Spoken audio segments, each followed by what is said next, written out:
ditambah 0. Ketika peserta pemilu ngomong, Pak itu 10 bukan 100. Oh iya, saya lelah. Itu pengalaman kami. Lalu kalau bicara teknis, oh itu kesalahan teknis segala macam.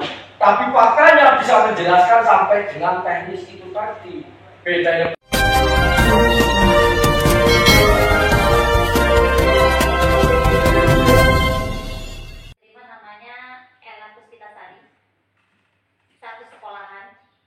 Kontroversi penerimaan PPPK di Pringsewu, Komisi 1 DPRD selidiki kejanggalan. Pringsewu jejak kasus info proses penerimaan pegawai pemerintah dengan perjanjian kerja, PPPK, di Kabupaten Pringsewu akhirnya mencapai titik fokus perdebatan. Pada Kamis, tanggal 2 November tahun 2023, Komisi 1 Dewan Perwakilan Rakyat Daerah, DPRD, setempat menggelar rapat dengar pendapat, RDP, untuk mengungkap sejumlah kejanggalan yang terjadi selama tahapan penerimaan PPPK. Ketua Komisi 1 DPRD, Suryo Cahyono, mengungkapkan sejumlah misteri dan kecurigaan dalam proses tersebut.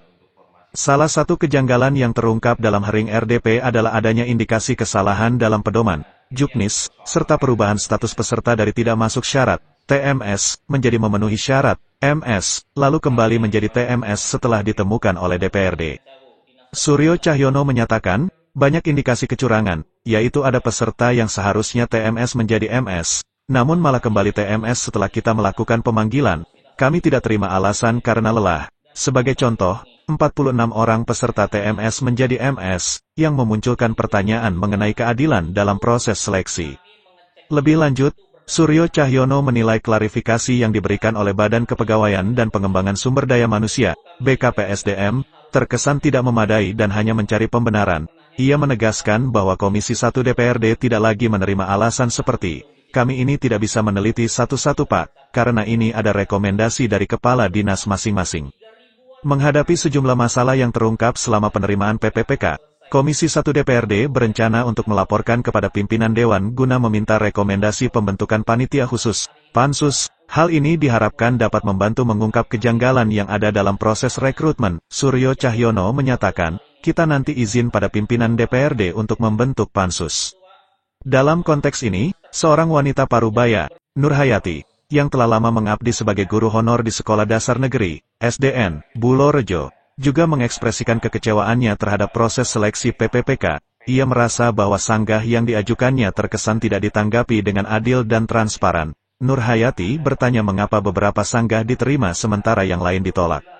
Saya jadi guru honor sudah lama, masuk Dapodik sudah 17 tahun. Saya melaporkan masalah sanggah, kami ini pelamar dan menunggu bertahun-tahun supaya bisa daftar PPPK dan kami sangat senang.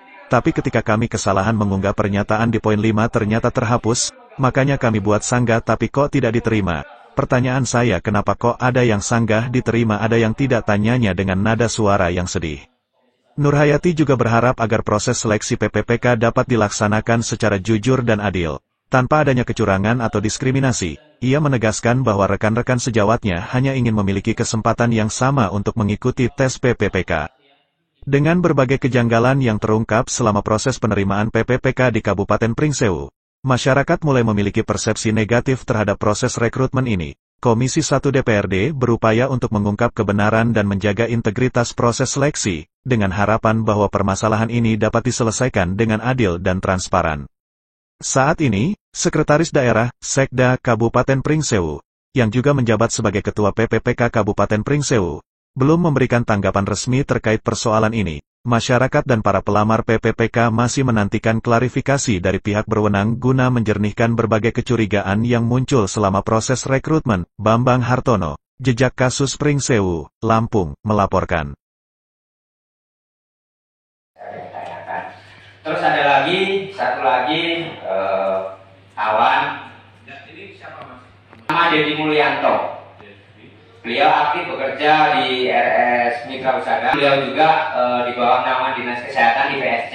Cuma sebenarnya di PSC beliau belum genap 2 tahun.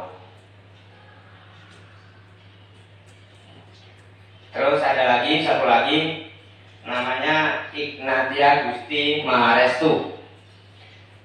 Yang terhormat Ketua Komisi 1 beserta tim, serta Bapak Ibu pelamar P3K yang hadir pada kesempatan hari ini.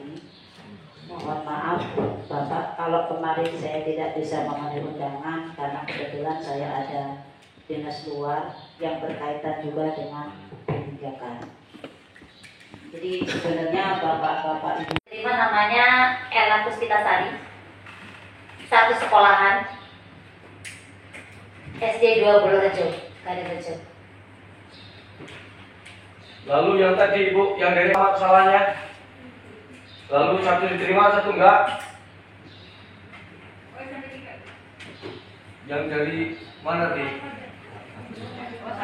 Sebenarnya Pak, karena kami juga sebenarnya sampai malam, kadang-kadang jam 11 nggak ingin berbicara dulu Pak ya, berbicara dulu lelahnya kami dengan tim, mungkin sama juga dengan kawan-kawan lelahnya seperti apa. Kita kan kawan-kawan sudah baca toh awalnya ya, kalau sudah baca. Rekan-rekan media yang pertama hadir hari ini berkaitan dengan hasil audiensi antara honorer D3K baik dinas kesehatan, pendidikan maupun teknis. Tadi jelas disampaikan bahwa memang kita menemui jalan buntu, ternyata beliau kepala BKPSDM tetap bahasanya memakai regulasi aturannya. Tetapi ini bukan jalan yang terakhir, karena satu, banyak indikasi-indikasi kecurangan. Satu berkaitan dengan tadi ada Kabid BKSDM sampaikan yang harusnya dia TMS menjadi MS, lalu tiba-tiba hari disampaikan itu MS TMS lagi. Artinya ada bahasa kelelahan dan itu tidak kami terima, bahasa lelah. Yang kedua berkaitan dengan TMS yang 46 orang menjadi MS. Apa bedanya dengan rekan-rekan yang ada ini di ruangan ini? Sehingga kalau memang itu kesalahan pelamar, idealnya semua yang 46 orang itu tidak masuk juga. Kalau konsisten terhadap peraturan itu. Lalu memang kita masih koordinasi dulu. Pertama kita ingin nanti membentuk pansus.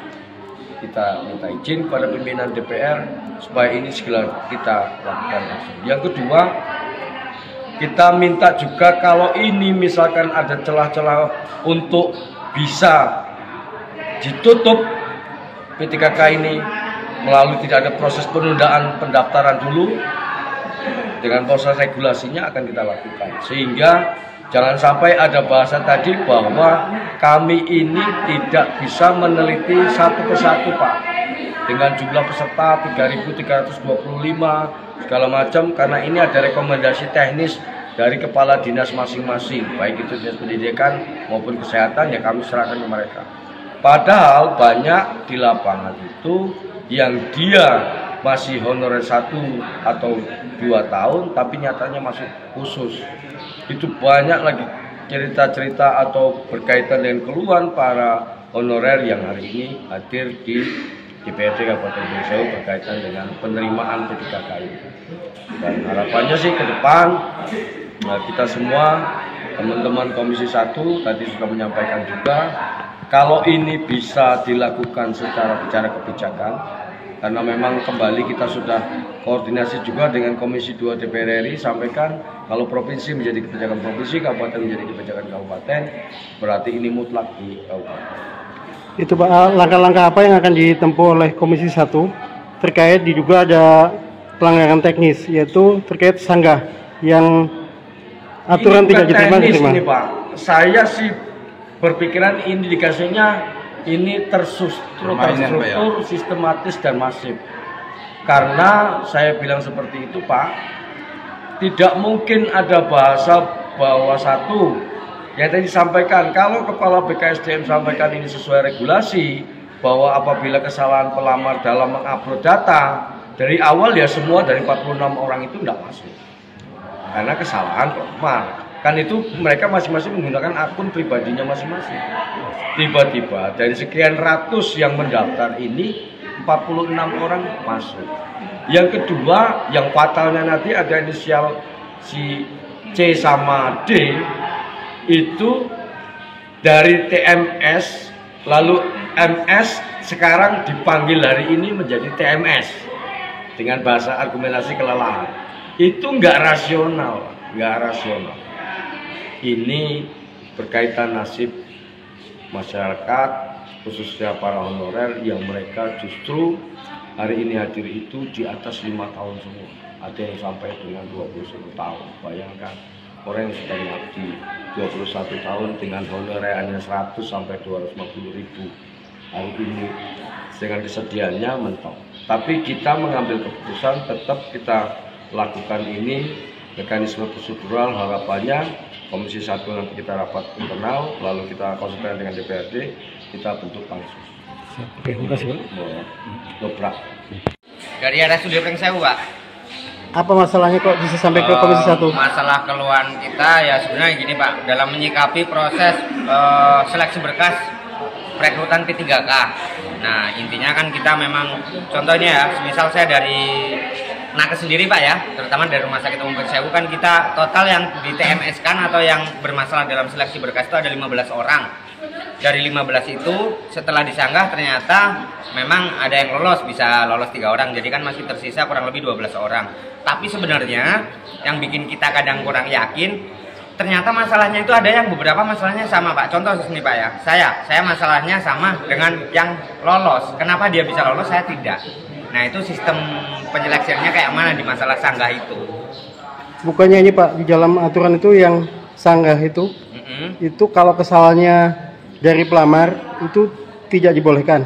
Nah memang di peraturannya seperti itu. Nah terus kenapa harus ada yang bisa lolos? Permintaannya udah langsung. Permintaannya sebenarnya kita ingin sekali kita diberikan kesempatan untuk bisa melakukan sampai diloloskan sampai dengan tes. Seperti selama itu. Ini udah berapa tahun ya? Kalau saya pribadi sih mengabdi kurang lebih 7 tahun. Cuma ada yang lebih tua, bahkan ada yang belasan tahun ada. Apa kira-kira juga ada permainan Ya. dalam rekrutmen CPNS ini? Ya kita asumsi sih seperti itu Pak, pasti ada. Karena logika yaitu dengan kasus yang sama bisa ada yang gol dan tidak. Seperti itu. Pasti ada permainan atau pengawalan khusus mungkin seperti itu. Nama Abang? Septian Hidayat. Oke, makasih. Ya. Dari SD 20 Rejo Kadirejo, Pringsewu. Jadi saya ini sebagai guru honor saya udah lama. Ya Mas sudah podik saya udah 17 tahun. Kalau honor saya udah 27 tahun semuanya. Tapi yang Mas sudah podik 17 tahun. Terkait ini saya melaporkan bahwasanya untuk untuk masalah sanggah, kami ini pelamar. Dan kami ini menunggu sama bertahun-tahun supaya bisa mendaftar untuk PNS atau P3K. Nah bertahun-tahun baru inilah kami saking senangnya untuk mengikuti pelamar P3K. Nah kemudian kami ada kesalahan dalam mengupload, yaitu di poin surat pernyataan itu di poin 5 ternyata kehapus gitu loh. Nah makanya terus kami membuat sanggah. Nah sanggah itu tidak diterima. Nah memang di juknisnya itu, kalau menurut juknis emang yang bisa sanggah itu hanya dari seleksi, pelamar tidak bisa sanggah. Tapi namun yang saya tanyakan, mengapa kok yang sanggah itu ada yang diterima, ada yang enggak. Nah kemudian yang saya tanyakan lagi, kemudian yang saya rasakan ini, yang saya sedihkan, selama ini saya honor kok nggak ada kebijaksanaan sama sekali terkait dari PKD Kabupaten Pringsewu. Nah kemudian dari satu sekolahan kami yang uploadnya itu sama, dan teman saya lainnya juga ada yang uploadnya sama, kemudian ada yang diterima, ada yang tidak. Jadi itu yang untuk harapan Ibu untuk pemerintah ini pokoknya harapan kami mewakili dari teman-teman yang selama ini kami honor memperjuangkan anak-anak bangsa. Kami ingin sekali ikut tes Pak, ikut tes nanti untuk yang namanya nasibnya. Nah untuk kedepannya itu nanti Allah yang berikan rezeki kepada kami. Itu yang penting kami bisa ikut tes saja Pak, itu yang saya harapkan. Nah nanti kami tadi sudah menyampaikan harus seperti itu, karena dari PKD tidak bisa merubah dari juknis yang ada. Termasuk di situ ada dugaan pelanggaran juknis ya Bu ya, terkait hak sanggah. Sanggah itu kan kalau itu kesalahan dari peserta tidak boleh sanggah. Tapi ada yang diterima Bu ya? Iya. Boleh tahu Bu? Ada yang diterima dari satu sekolah kami juga, sama kita nguploadnya bareng, sama juga mereka diterima juga. Alhamdulillah diterima. Dari bukan sanggah tapi dari pertama melamar. Dari pertama lamar seleksi langsung diterima. Nah kami yang 4 tidak diterima. Salah satunya Bu dari UPT mana Bu, yang Dari sudah diterima? sama satu sekolahan UPT SD 2 Bulurejo. Pemerintahan kabupaten lain bisa mengawaskan, pemerintahan kita tidak ada ya Bu. Itu yang kami harapkan kepada Bapak pejabat, Ibu pejabat yang terhormat. Hanya Allah Bu yang membalas kebaikan Ibu. Allah juga ya menjanjikan bahwa ibu tua itu Bu dengan gaji 100.000. Hanya itu Bu. Dan provinsi juga ada Pak. Itu teman juga kebetulan dia di SMA kemarin informasinya katanya lulus sanggah, alhamdulillah. Padahal dia juga salah upload data itu Pak. Hanya itu yang saya tanyakan mengapa gitu Bu nggak ada kebijakan untuk kami. Assalamualaikum warahmatullahi wabarakatuh. Dari SD Negeri 2 Sumberagung, saya cuma ingin bertanya saja mengenai dengan data non-ASN. Data non-ASN yang sudah ada itu sebagai data base-nya BKN itu yang digunakan untuk Kapan pahami kalau dia memperbolehkan. Karena nggak sengaja saya yang kaitan sudah sampai tataran ke dalam, karena itu berkaitan dengan Komisi 4 mitranya nggak bakal ngerti saya, tapi bicara teknis. Kalau berkenan setelah itu ada yang tidak selesai rekaman kemarin saya buka semua. Saya pensiun. Ini berharap aja tidak masuk ya. Lalu nanti jawab. Ada lagi, monggo silakan.